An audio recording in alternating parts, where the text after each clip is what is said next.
I like Anthem, but I can't recommend it to basically anyone. Anthem has been out for a month now, and although it's seen several huge improvements with its balance, performance, and quality of life updates, many of the glaring issues that have fueled the negative outlook on the game have been left almost alone, if not completely forgotten, in rare cases made even worse. Before I get too deep into it, let me make something clear.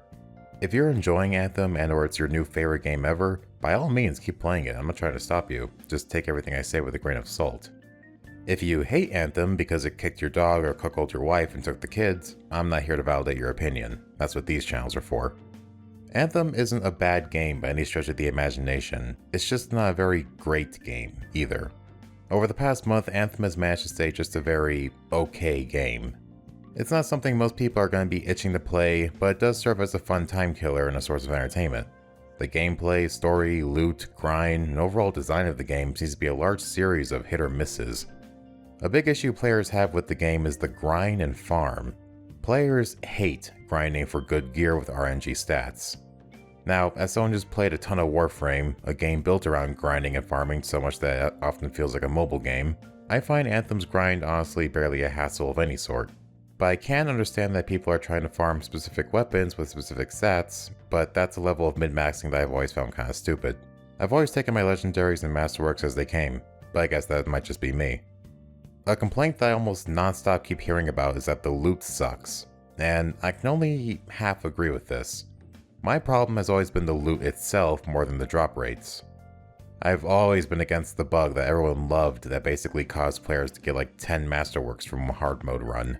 I'm sorry, but you can't get the best gear in the game from playing on easy mode. Welcome to scaling rewards. But I do agree that the masterworks and legendary rewards are pretty lackluster at best. From day one, I hated the design of the weapons in this game. It's all so square with triangles mixed and matched on them. They're so damn boring that I don't go, oh look at that awesome gun, I more so go, look at those awesome stats. And that really hurts the game because it causes players to look at numbers more than the gear itself. Players are not using gear because it's cool, more so it just has really good stats. I really don't get how a game that has the literal power of creation as a plot device can be so uninspired and tame with its designs. There should be guns in this game that shoot lightning and lasers, or weapons that have like 3 moving parts. I don't know, just Google sci-fi gun and you'll see all kinds of crazy shit this game could have gotten away with. And that kind of slips into what makes the story so meh. The long short of it is, you're a happy-go-lucky protagonist that slowly rebuilds a reputation of a once great faction by defeating a bad guy that wants a powerful thing. You stop him from doing bad things with the powerful thing and everything's better for it. It's simple, it's entertaining, it's safe, and something that we've all seen 1,000 times before. There's this big rendered cutscene in the game that basically flashbacks to when the big battle broke out between the Freelancers and the Dominion. And it's a really cool and epic scene and honestly got me kinda hyped to go further into the game. But as someone in my chat said best, wouldn't it have been great if we actually got to play that scene ourselves? Like maybe play as Yarrow as he tries fighting off the enemies alongside 50 or so Freelancers, all leading up to the first reveal of the Monitor and the cause of the Heart of Rage? That would have made such an amazing mission in the game that would have really immersed you into the game's lore. But no, instead we get a flashback exposition dump. A cool exposition dump, but exposition dump nonetheless. It's a fair assumption at this point that Anthem is basically going down the road as Destiny 1 and The Division 1.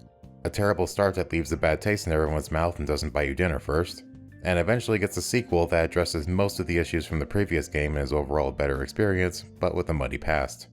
And that seems to be the growing trend of AAA games these days. These games come out in a state that leaves players going, wait for the sequel instead of wait a couple months. Can Anthem still improve in a couple months? Absolutely. Can Anthem redeem itself after so much negative press? Certainly. Will Anthem have a player base by the time any of that happens? Honestly, it's looking pretty sketch. Anthem has a player base and it's a pretty loyal one at that. People really wanted this game to work, to succeed and blow away expectations.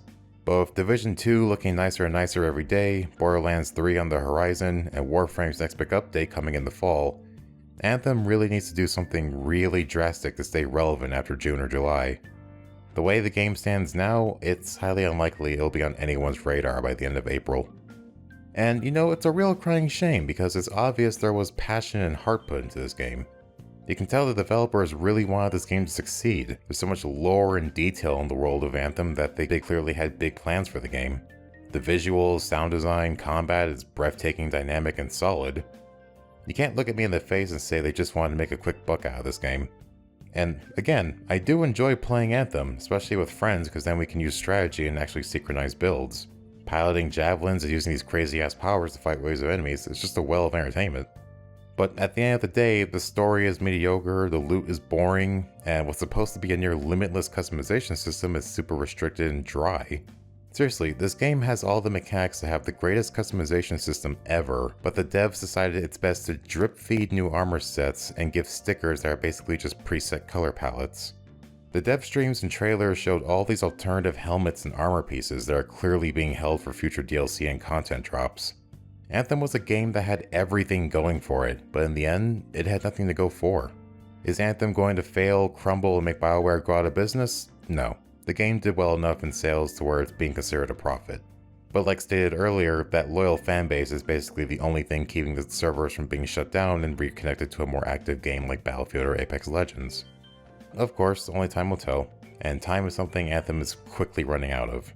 I'm gonna keep playing Anthem because it's a nice sci-fi thriller, but I'm already in the end game, and I can only run the same 3 strongholds so many times before my brain starts to smoke. But that's basically just my end ramblings about Anthem 1 month later. Thank you anyone who stuck around this far into the video. I know it's just a lot of me rambling, but I appreciate it nonetheless. If you guys enjoy these kind of videos, make sure to throw it a like. I know it's a really cliche thing people say, but it honestly does help the video get into YouTube's crappy algorithm, and thus actually really helps the channel.